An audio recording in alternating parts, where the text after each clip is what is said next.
بسم اللہ الرحمن الرحیم۔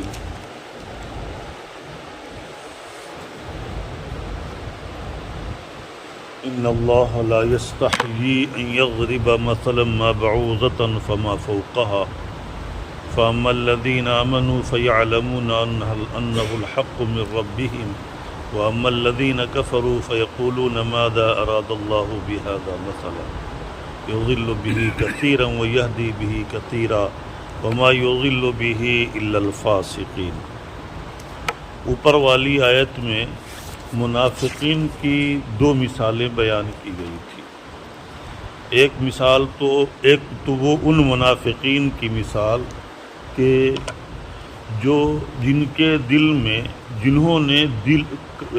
سرے سے ایمان قبول کیا ہی نہیں تھا اور ان کے دل کفر کے ساتھ بالکل متفق تھے، لیکن ایمان والوں کو دھوکہ دینے کے لیے اپنے ایمان کا اظہار کرتے تھے۔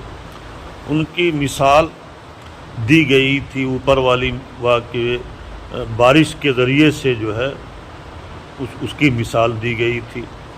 اور اسی طریقے سے دوسرے منافقین وہ ہیں کہ جن کے دل میں ایمان کا کچھ واقع خیال پیدا ہوتا تھا دلائل کو دیکھ کر، لیکن یہ کہ پھر وہ اپنے دنیاوی منفعت اور غرض کو دیکھ کر ایمان قبول کرنے سے انکار کر دیتے تھے اور کفر کی طرف مائل ہو جاتے تھے۔ ان دونوں کی الگ الگ اوپر والی آیتوں میں مثال بیان کی گئی تھی۔ منافقین اور مشرکین کہنے لگے کہ آخر اللہ تعالیٰ کو اس جیسی چھوٹی چیزوں کی مثال دینے سے کیا فائدہ اور اس کا کیا مقصد ہے؟ اگر یہ قرآن اللہ کا کلام ہوتا تو ایسی معمولی سی جیسے مچھر یا اس سے بھی حقیر چیز کی مثال اس قرآن میں اللہ کی اتنی بابرکت اور عظمت والی کتاب میں نہیں بیان کی جاتی۔ گویا کہ اس میں جو ہے واقعی مچھر کی مثال یا اس جیسی معمولی چیزوں کی مثال یہ واقع قرآن کی عظمت کے خلاف ہے۔ یہ مشرکین نے اشکال کیا۔ اس کا جواب دے رہے ہیں کہ ان اللہ لا یستحیی ان یضرب مثلا ما بعوضة فما فوقها۔ اللہ تعالی مچھر یا اس سے بھی حقیر چیز کی مثال دینے میں ذرہ برابر عار محسوس نہیں کرتے، اس وجہ سے کہ مثال سے مقصود ممثل لہو کے اندر اگر جو بھی ایک معمولی سی بھی وصف ہو اس کے ساتھ جو ہے واقع تشبیہ دینا مقصود ہوا کرتا ہے، لہذا پورے طور پر مثال جس کی بیان کی جا رہی ہے اس کے تمام اوصاف میں یکسانیت ضروری نہیں۔ جیسے مچھر کی مثال دی گئی ہے تو مچھر چونکہ انتہائی حریص مخلوق ہے، جب تک کہ وہ بھوکا رہتا ہے زندہ اور محفوظ رہتا ہے، لیکن جب وہ کسی انسان کے خون کو اپنا خوراک بناتا ہے اور خون پی کر بدحواس ہو جاتا تو پھر وہ ختم ہو جاتا۔ اس کو خون پیتے ہوئے اتنا بھی احساس نہیں ہوتا کہ اتنا ہی پئیں جس کو ہم ہضم بھی کر لیں۔ تو گویا کہ اسی طریقے سے یہ منافقین دنیا کے پیچھے اور دنیاوی مال و دولت کے پیچھے اس طرح سے جو ہے اندھے اور بہرے بن کر پڑ گئے ہیں کہ ان کو اپنی عاقبت کی کوئی فکر نہیں۔ تو اس اعتبار سے اللہ تعالیٰ مچھر کی یا اس سے بھی حقیر چیز کی مثال دینے کا مقصد یہ ہے کہ ان کے اندر کہ اپنے عمل پر ندامت ہو اور برے عمل کو سے آئندہ باز آئیں۔ فَأَمَّا الَّذِينَ آمَنُوا فَيَعْلَمُونَ أَنَّهُ الْحَقُّ مِن رَّبِّهِمْ۔ ان مثالوں کو سن کر جو لوگ ایمان والے ہیں ان کے دل میں مزید ایمان کی پختگی پیدا ہو جاتی ہے، اور وہ ان کو یقین ہو جاتا ہے کہ یہ تو اللہ کا کلام ہی ہے، اور اللہ تعالیٰ برحق ہے، اور یہ کلام بھی برحق ہے، اور اللہ کی طرف سے نازل کیا ہوا کلام ہے، اس میں کسی شک و شبہ کی گنجائش نہیں۔ ان کے ایمان میں مزید پختگی پیدا ہوتی ہے۔ وَأَمَّا الَّذِينَ كَفَرُوا، بہرحال وہ لوگ جنہوں نے جو کفر کے مرتکب ہیں، جن کے دل میں شکوک و شبہات اور نفاق ہے، تو وہ اس پر اشکال کرتے ہیں اور بیجا اشکالات کرتے ہوئے کہتے ہیں ماذا اراد اللہ بہذا مثلا، اللہ تعالیٰ نے اس جیسی معمولی اور گھٹیا مثال کو بیان کی۔ فرمانا یضل بہ کثیرا ویہدی بہ کثیرا، اللہ کے کلام کے ذریعے سے اللہ تعالیٰ اپنے کلام سے اپنے بندوں کو ہدایت کی راہ پر ہی لگانا چاہتے ہیں، ہدایت کا راستہ ہی دکھلانا چاہتے ہیں، ضلالت اور گمراہی کے اوپر لگانا نہیں چاہتے۔ لیکن چونکہ جن کی طبیعت میں خباثت ہے وہ اس میں سے ناپاک چیز کو ہی تلاش کرتے ہیں، لہذا ان کے مزاج کے اعتبار سے کہا گیا کہ یضل بہ کثیرا، اللہ تعالیٰ اس کسی کلام کے ذریعے سے بہت سے اللہ کے بندوں کو گمراہی کے راستے پر لگا دیتا ہے، یعنی وہ ان میں شکوک و شبہات پیدا کر کے اپنے آپ کو اپنے آپ کو ہلاکت میں ڈال دیتے ہیں، اور یہ کلام ان کے ہلاکت میں پڑنے کا مزید سبب بن جاتا ہے۔ وَيَهْدِي بِهِ كَثِيرًا، اور اللہ تعالیٰ اسی قرآن کے ذریعے سے بہت سی قوم کو ہدایت کے راستے پر لگاتے ہیں کہ یہ قرآن کی آیتیں ان کے ایمان میں مزید پختگی کی اور مزید ایمان کی پختگی اور زیادتی کا سبب بنتا ہے۔ وَمَا يُضِلُّ بِهِ إِلَّا الْفَاسِقِينَ، فرمانا ہے کہ اللہ کے اس کلام کے ذریعے سے جو فسق و فجور ہیں والے ہیں، اللہ کے نافرمان بندے ہیں، فاسق اور فاجر ہیں، اور وہ ایسے لوگوں کو ہی ضلالت اور گمراہی کے راستے پر یہ کلام لگاتا ہے، چونکہ ان کو ایمان کی توفیق نہیں ہوتی، شکوک و شبہات کی بنا پر وہ فسق و فجور میں مزید ان کے اضافہ ہو کر اور مزید ضلالت و گمراہی میں مبتلا ہو جاتے ہیں۔ الذین ینقضون عہد اللہ من بعد میثاقہ، جو لوگ بھی قرآن کے اوپر ایمان نہیں لاتے وہ گویا کہ اللہ کے عہد اور اللہ کے احکام پر عمل نہیں کرتے، وہ اللہ کے عہد کو توڑتے ہیں۔ اس سے مراد عہد الست ہے۔ اللہ تعالیٰ نے جب تمام انسانوں کو پیدا کرنے کا ارادہ کیا تو اس دنیا کو بنانے سے پہلے جب حضرت آدم علیہ السلام کو پیدا کیا، اس کے بعد ابھی دنیا کو بنانے اور دنیا میں حضرت آدم کو بھیجنے سے قبل اللہ تعالیٰ نے حضرت آدم علیہ السلام کی پشت سے قیامت تک پیدا ہونے والی ان کی تمام اولاد کو زندہ کیا، اور اس کے بعد پھر ان کا جسم والا بنایا، ان کی ہر ایک کا ایک جسم بنایا، اور سب کو ایک میدان میں اکٹھا کیا، اور میدان میں اکٹھا کرنے کے بعد اللہ تعالیٰ نے پھر تمام روحوں سے عالم ارواح میں جمع کرنے کے بعد اور تمام روحوں سے جس کو جسم میں بھی با کے ڈال دیا گیا تھا، جسم بھی سب کا بنا دیا گیا تھا، اس سب سے عہد لیا، وعدہ لیا کہ الست بربکم، کیا میں تم سب کا پروردگار نہیں ہوں؟ دنیا میں جانے کے بعد تم میری ربوبیت پر اور مجھے رب اور اپنا پروردگار ماننے پر قائم اور برقرار رہو گے یا نہیں؟ یہ اللہ تعالیٰ نے سب سے عہد لیا تھا۔ چنانچہ تمام روحوں نے بیک زبان کہا تھا بلا، ہاں کیوں نہیں۔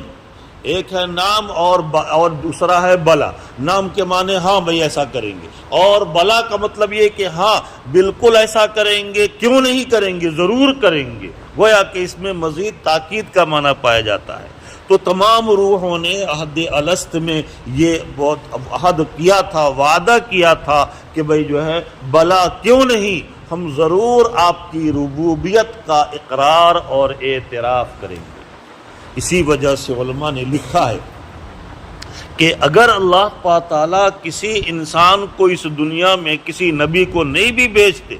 جب بھی اس عہد الست کی بنا پر، اس کیے ہوئے عہد کی بنا پر ہر انسان کو اللہ کی ربوبیت کا اقرار کرنا اور اللہ کے احکام پر عمل کرنا لازم اور ضروری تھا۔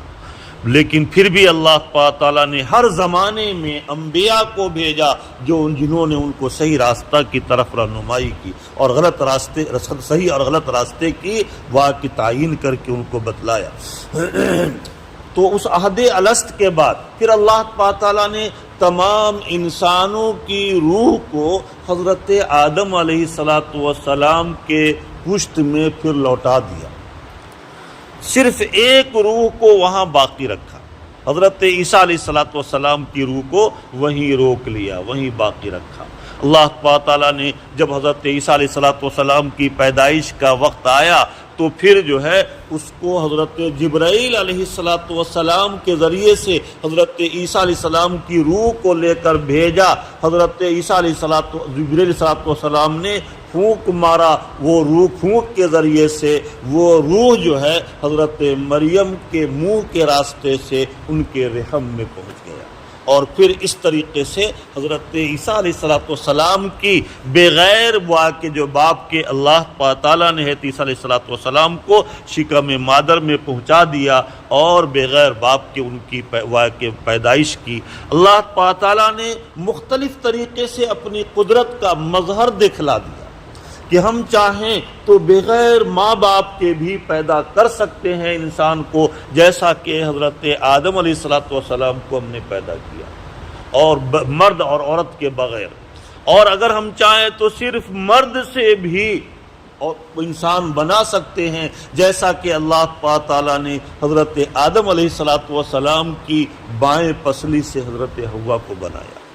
اسی طریقے سے اللہ تعالیٰ نے یہ ثابت کر دیا کہ ہم چاہیں تو بغیر مرد کے اختلاط کے عورت سے بھی بچہ پیدا کر سکتے ہیں، مرد کے اختلاط کے بغیر، جیسا کہ حضرت عیسیٰ علیہ السلام کو حضرت مریم علیہ السلام سے پیدا کیا۔ اور عام انسانوں کو پیدائش کے لیے اللہ تعالیٰ نے مرد اور عورت کے اختلاط کو گویا کہ ضروری قرار دیا، اور چنانچہ علماء نے لکھا ہے کہ تمام جو ہے روحیں حضرت آدم علیہ السلام کی پشت میں منتقل ہو گئی، اور پھر وہ واقع نسلاً بعد نسلین حضرت آدم علیہ السلام سے تمام روحیں ان کی اولاد میں منتقل ہوتی ہوئی آ رہی ہیں، اور مرد کے پشت میں، پیٹھ میں منی کا مخزن ہوتا ہے، اور عورت کے سینے میں واقع جو منی کا مخزن ہوتا ہے، اور اسی مادہ منویہ سے یعنی خون سے منی مادہ منویہ بنتا، اور مادہ منویہ سے ایک ناپاک قطرے سے اللہ تعالیٰ انسان کو وجود بخشتے ہیں، جس کو واقع بیان کیا گیا قرآن کے اندر کہ یخرج من بین الصلب والترائب،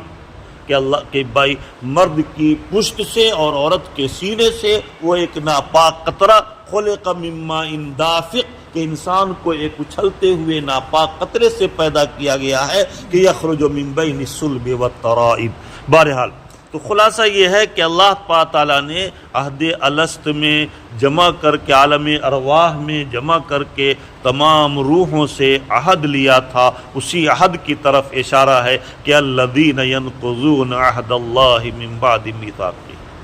روایت میں آتا ہے، مفسرین نے بیان کیا ہے کہ عالم ارواح میں روحیں جو ایک جگہ اکٹھا ہوئی تھیں، تو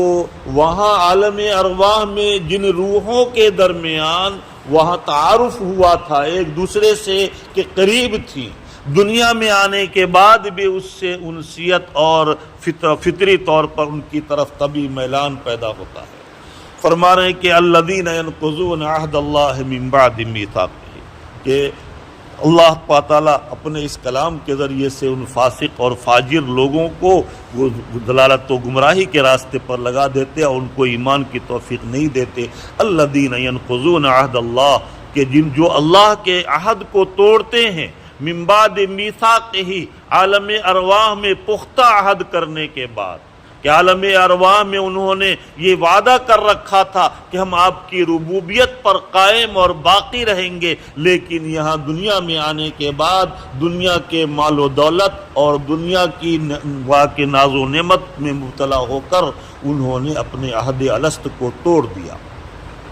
وَيَقْطَعُونَ مَا أَمَرَ اللَّهُ بِهِ أَن يُوصَلَ، اور وہ ان چیزوں کو توڑتے ہیں جس کو جوڑنے کا اللہ تعالیٰ نے حکم دیا، جوڑنے کا حکم دیا کہ اللہ تعالیٰ نے اپنے حکم کے پہ عمل کرنے کا بھی واقعہ کا، اور اللہ کی عبادت کرنے کا، یا پھر یہ کہ رشتے ناطے کو اپنے متعلقین اور رشتہ داروں سے اپنے تعلقات کو جوڑنے کا حکم دیا، اور کہ جو لوگ باطل پرست ہیں اور جو لوگ فاسق ہیں، فرمانے کہ ان کی صفت یہ بیان کی گئی ہے کہ بھئی وہ جو ہے اللہ تعالیٰ نے جن رشتوں کے جوڑنے کا حکم دیا وہ اس کو توڑتے ہیں۔ معلوم ہوا کہ آپس میں اپنے رشتہ داروں سے تعلقات برقرار رکھنا چاہیے، چنانچہ حدیث میں آتا ہے کہ جو شخص اپنے رشتہ داروں سے اپنے تعلقات کو قائم اور برقرار رکھے گا اللہ تعالیٰ اس کو اپنی رحمت سے جوڑیں گے، اور جو اپنے رشتہ داروں سے اپنے تعلقات کو توڑے گا اللہ تعالیٰ اس سے اپنی رحمت کو وہ الگ کر لیں گے، اپنی رحمت سے اس کو محروم کر دیں گے۔ وَيَقْطَعُونَ مَا أَمَرَ اللَّهُ بِهِ أَن يُوصَلَ، اور ان چیزوں کی خلاف ورزی کرتے ہیں اور اس حکم کو توڑتے ہیں جس کو جوڑنے کا اللہ تعالیٰ نے حکم دیا، جن رشتوں کو ان رشتوں کو توڑتے ہیں۔ وَيُفْسِدُونَ فِي الْأَرْضِ، اور وہ زمین پر بے جا فساد برپا کرتے ہیں۔ أُولَئِكَ هُمُ الْخَاسِرُونَ، فرمانا ہے کہ یہی لوگ دنیا میں بھی خسارہ میں ہیں اور مرنے کے بعد بھی نقصان اور خسارے میں رہیں گے۔ گرچہ دنیا میں ان کو خسارے میں ہونا نہیں محسوس ہوتا، اور اس کی وجہ یہ ہے کہ ان کے غلط طریقے پر اللہ تعالیٰ غفلت کا پردہ ان کی آنکھوں پر ڈال دیتے ہیں، جس کی وجہ سے اپنے کفر، شرک اور اس بدعت کو اچھا راستہ، اچھا طریقہ سمجھ کر اسی میں محو رہتے ہیں، اسی میں مگن رہتے ہیں، اور پھر ان سے اس غلط طریقے سے توبہ کی توفیق ان سے چھین لی جاتی ہے، توبہ کی توفیق نہیں ہوتی۔ کیف تکفرون باللہ وکنتم امواتا، اب آگے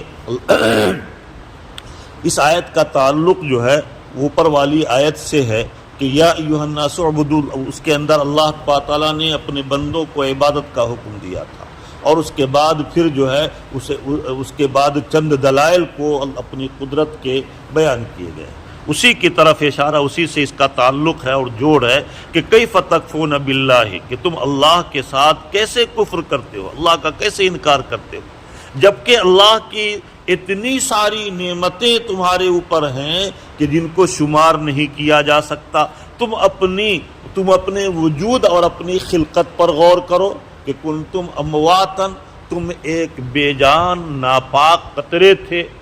کہ جو خلق من ماء دافق یخرج من بین الصلب والترائب، ایک اچھلنے والے ناپاک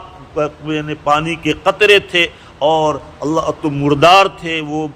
منی کا قطرہ ایک مردار ہوتا، اس میں کوئی روح اور جان نہیں ہوتی۔ کنتم امواتن فاحیاکم، اللہ تعالیٰ نے اپنی قدرت کاملہ سے تم کو ایک واقعی جو ناپاک قطرے سے جو کہ بے جان تھا پیدا کر کے زندگی بخشا، اور تمہارا جسم اور واقعی جو ہے اور تمہارے اعضاء کو صحیح سالم بنایا، اتنی ساری نعمتوں سے نوازا، پھر اس کے باوجود تم اس منعم حقیقی کے اس احسان کو کیسے فراموش کر جاتے ہو اور کیسے تم اس کی عبادت نہیں کرو گے۔ فرمانے ثم یمیتکم، پھر تم کو اس دنیا میں اللہ تعالیٰ نے ہر طرح کی نعمتوں سے نواز کر پیدا کیا، اور ایک متعینہ وقت تک زندگی گزارنے کے بعد ثم یمیتکم، پھر تمہارے اوپر ایک دن موت کو طاری کرے گا،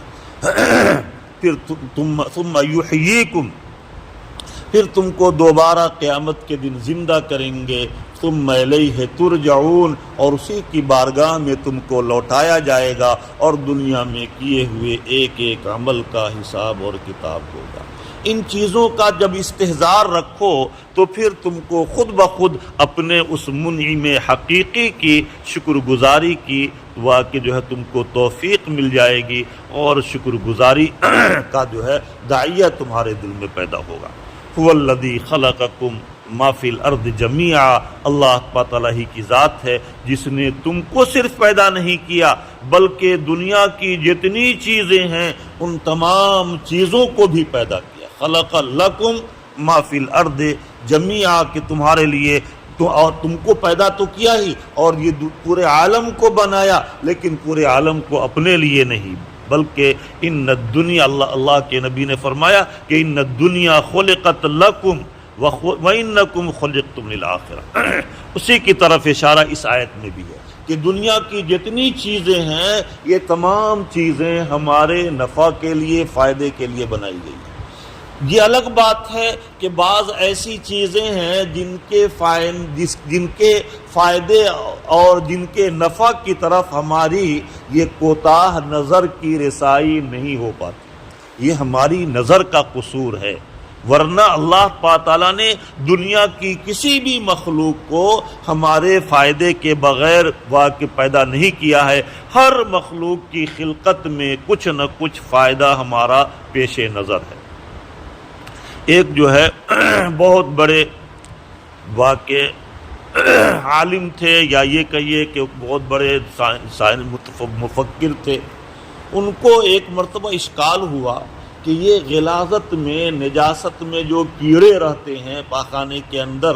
جو اپنے منہ سے غلاظت و نجاست کو واقع ہٹاتے ہیں، آخر ایسی غلیظ مخلوق کو اللہ تعالیٰ نے کیوں پیدا کیا؟ اللہ تعالیٰ کو یہ بات ناگوار معلوم ہوئی کہ بھئی ہماری خلقت پر یہ اشکال کر رہا ہے، چنانچہ اس کو ایک ایسی بیماری میں مبتلا کر دیا کہ ڈاکٹروں نے اس کا جواب دے دیا کہ بھئی تمہاری بیماری کا کوئی علاج نہیں ہے۔ ایک بڑے طبیب نے، ایک بڑے حکیم نے اس کا علاج بتلایا کہ غلاظت کے اندر جو کیڑا ہوتا ہے اس کو نکالا جائے، اس کو سکھایا جائے، اس کا صفوف بنایا جائے، اور وہ صفوف اس کو کھلایا جائے، تب جا کر کے یہ شفا یاب ہو سکتا ہے۔ چنانچہ اطباء نے لکھا ہے کہ اگر کوئی ایسے مرض میں مبتلا ہو جائے کہ جس مرض کا کوئی مسلمان اور ماہر ڈاکٹر یہ بتلائے، کہ دیندار ڈاکٹر یہ بتلائے کہ اس مرض کا سوائے حرام دوا کے کسی دوسری چیز میں علاج ہے ہی نہیں، تو ایسی صورت میں جان بچانے کے لیے فقہاء نے اجازت دی ہے کہ وہ حرام دوا کو بھی علاج کے طور پر استعمال کر سکتے ہیں۔ جیسے انگریزی جتنی دوائیں ہیں ان تمام دواؤں میں الکحل کی آمیزش ہوتی ہے، اور الکحل ایک طرح کا حرام مادہ ہوتا ہے جو شراب سے بنتا ہے، لیکن چونکہ اسی وجہ سے آپ جب کف وغیرہ کا جو سیرپ خریدتے ہیں تو سیرپ کو پینے کے بعد غنودگی کی کیفیت پیدا ہوتی ہے، نیند بہت آتی ہے۔ اس کی وجہ یہی ہے کہ اس میں الکحل کی آمیزش کچھ زیادہ مقدار میں ہوتی ہے، گولی وغیرہ میں اتنا اثر فوری طور پر نہیں کرتا، لیکن سیرپ میں فوری طور پر غنودگی کی کیفیت طاری ہو جاتی۔ جی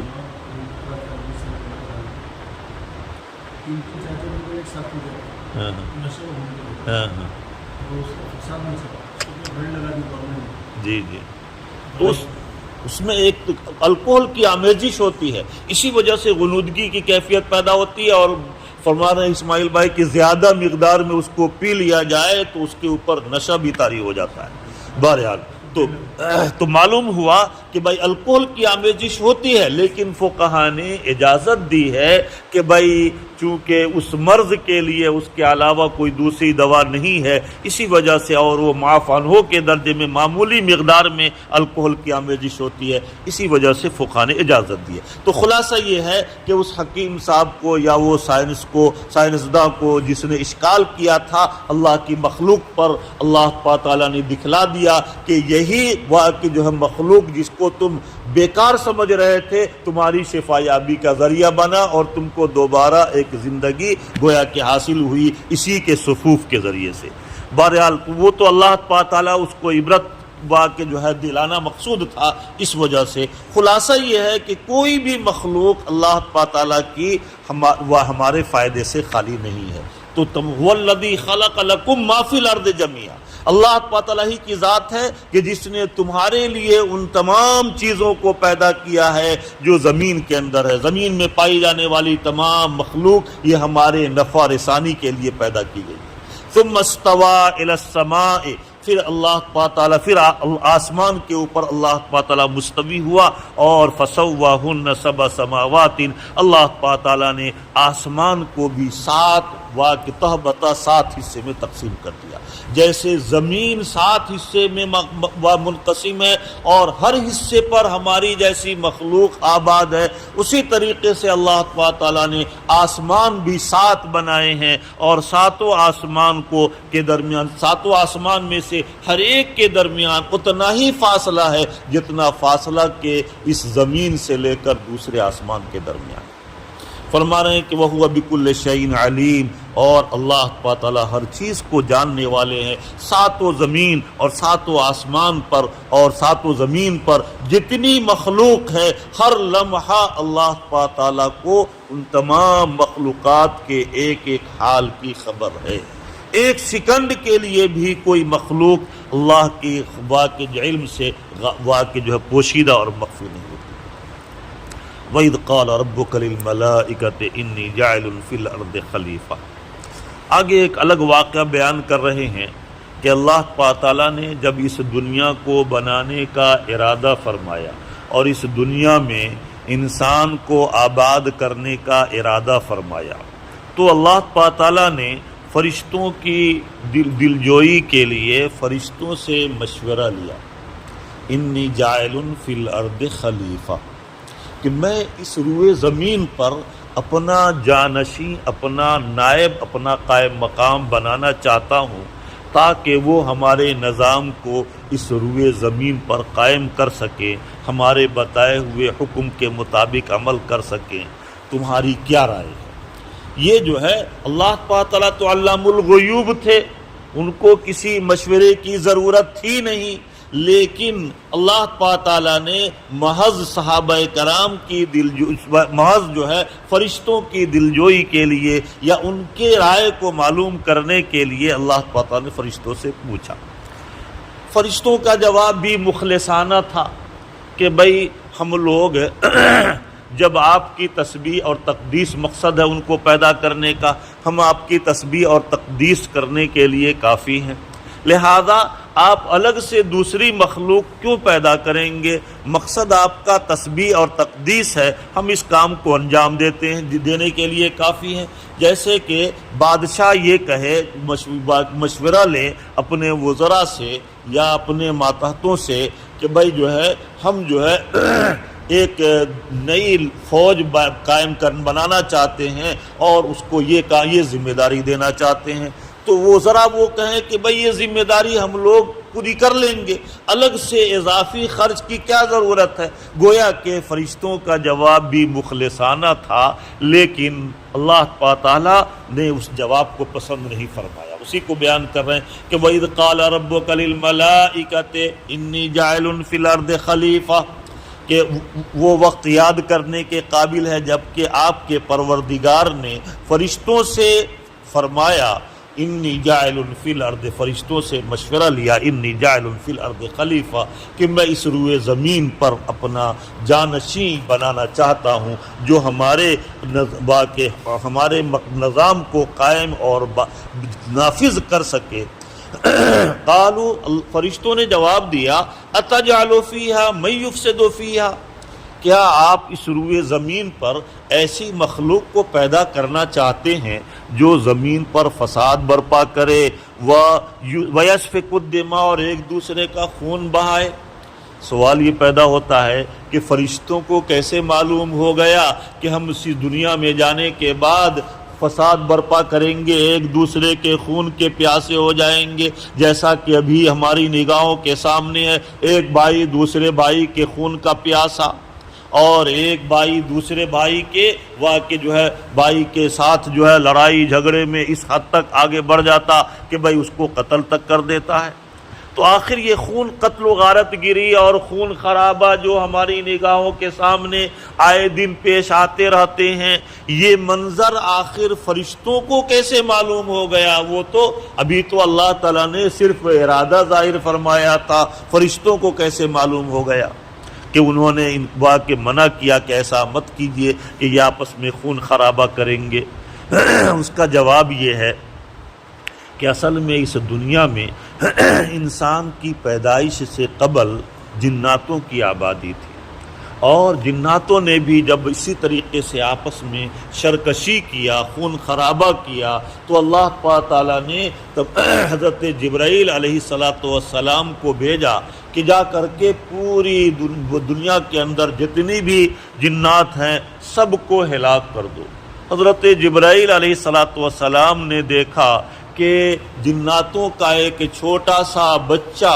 جو بڑا خوبصورت عزازیل نام کا تھا، بڑا حسین و جمیل خوبصورت اور بڑا معصوم تھا، حضرت جبرائیل علیہ السلام کے دل میں اللہ کی طرف سے اس کی شفقت و محبت ڈال دی گئی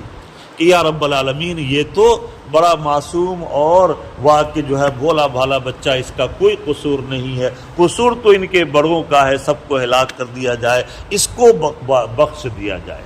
چنانچہ اللہ تعالیٰ نے فرمایا ٹھیک ہے بھائی، میں اس کو لے کر اپنے پاس رکھوں گا اور اس کی صحیح تربیت کروں گا۔ حضرت جبرائیل علیہ السلام کو اجازت دے دی گئی۔ حضرت جبرائیل علیہ السلام اس عزازیل کو لے کر اپنے پاس ساتھ آ گئے، اور حضرت جبرائیل علیہ السلام نے اس کی اپنے ساتھ رکھ کر پرورش کی، اس کی دیکھ بھال کی، تربیت کی، اور اس کے بعد پھر وہ پورے واقع اتنا زیادہ جو ہے عبادت گزار بن گیا کہ علماء نے لکھا ہے کہ ساتوں آسمان میں ایک بالشت کے برابر کوئی جگہ ایسی نہیں تھی جہاں اس نے سجدہ نہ کیا ہو۔ چنانچہ ہم لوگوں نے مکتب میں یہ پڑھا تھا کہ وہ معلم ملائکہ بن گیا، حالانکہ معلم نہیں، معلم تھا۔ ملائکہ کا وہ معلم کے معنی آتے ہیں سکھایا ہوا، یعنی متعلم شاگرد، اور معلم کے معنی استاد۔ تو چونکہ فرشتوں کے پاس رہ کر اس نے تربیت پائی، اسی وجہ سے معلم ملائکہ واقع جو ہے معلم ملائکہ اس کو کہا گیا۔ بہرحال تو اس طریقے سے واقع وہ ساتوں آسمان میں تمام جگہوں پر اس نے عبادت کی، لیکن چونکہ اس کے اندر جو ہے اپنی فطری جو ہے واقع انانیت اور فطری تعلی اور خلقی تعلی جو بڑاپن کا اظہار تھا وہ جو ہے نکلا نہیں تھا۔ اسی وجہ سے اللہ تعالیٰ نے حضرت اس کے اندر جو کبر و غرور کا اور اپنی بڑائی کا سور تھا اس کو نکالنے کے لیے حضرت آدم علیہ السلام کو جب اللہ تعالیٰ نے پیدا کیا تو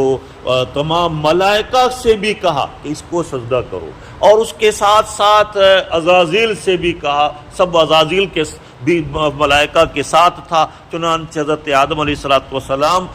کے سامنے سجدہ کرنے کا جب حکم دیا گیا تو تمام ملائکہ نے سجدہ کیا، لیکن عزازیل نے سجدہ کرنے سے انکار کر دیا، جس کی وجہ سے اللہ تعالیٰ نے فرمایا اخرج پوچھا کہ تم نے کیوں نہیں سجدہ کیا؟ تو اس نے کہا کہ خلقتنی من نار و خلقتہ من طین، حضرت آدم کو آپ نے مٹی سے پیدا کیا ہے، مٹی کی خاصیت پستی کی ہے، نیچے رہنے کی ہے، اور ہم کو آپ نے آگ سے پیدا کیا ہے، آگ کی خاصیت اوپر رہنے کی، تعلی اور بلندی کی ہے، آگ مٹی کے سامنے جھکے ایسا نہیں ہو سکتا، میں سجدہ نہیں کر سکتا۔ اللہ تعالیٰ نے فرمایا اخرج فإنک رجیم وإن علیک لعنتی الی یوم الدین۔ بہرحال